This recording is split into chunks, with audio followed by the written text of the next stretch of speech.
Ok, on va parler un peu des appareils de vision nocturne. C'est un sujet qui est souvent rempli de mystères, de mythes, de contradictions. Aujourd'hui, on va parler uniquement du matériel que j'utilise, parce que le sujet est beaucoup trop vaste pour que je m'attarde sur l'entièreté du matériel disponible. Je tiens également à rappeler que je n'utilise ce matériel qu'à des fins de loisirs. Qui dit vision nocturne dit poids. Il est donc essentiel de choisir un casque confortable. Ici, je suis parti sur un casque Obscore Bump SF qui dispose d'une coque en polymère plastique et en fibre de verre qui est très légère. À l'intérieur, un liner ventilé respirant et les derniers rails PowerPath qui permettent un cable management simple sans besoin d'usiner les rails soi-même.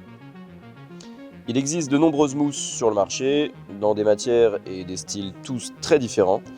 Pour ma part, j'ai choisi de rester sur les mousses de chez Obscore pour leur confort. Elles sont extrêmement moelleuses, elles ne s'aplatissent pas avec le temps et elles sèchent très rapidement. La nuque, on n'en a qu'une, il faut en prendre soin. Il est donc impératif d'avoir un casque équilibré pour éviter toute séquelle liée à une utilisation prolongée. Si comme moi, vous utilisez un battery pack, Cold Harbor Supply fabrique de superbes plaques de lestage souples que vous pourrez glisser entre votre casque et votre battery pack.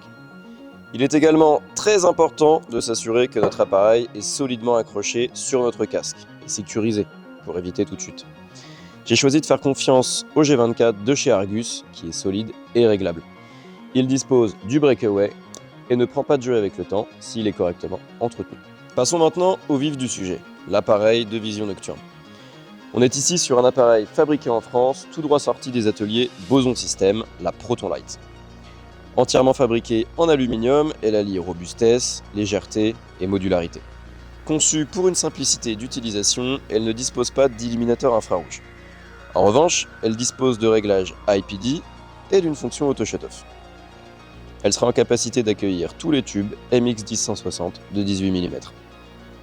Les lentilles RPO 4.0 sont apparues comme une évidence, pour un gain de poids significatif sans compromis sur la qualité optique. Elles offrent un contraste, une netteté et un high relief similaires aux lentilles Carson, pour un poids nettement réduit. Étant principalement un utilisateur en milieu urbain, je n'avais aucun intérêt de choisir des tubes de génération 3. Je me suis donc dirigé vers ce qui se fait de mieux et de plus accessible dans la catégorie des amplificateurs de génération 2, le NVT8. Un équivalent au Photonis 4G+, le délai de fabrication en moins, ces tubes disposent d'un FOM de plus de 2005 avec un SNR de 34.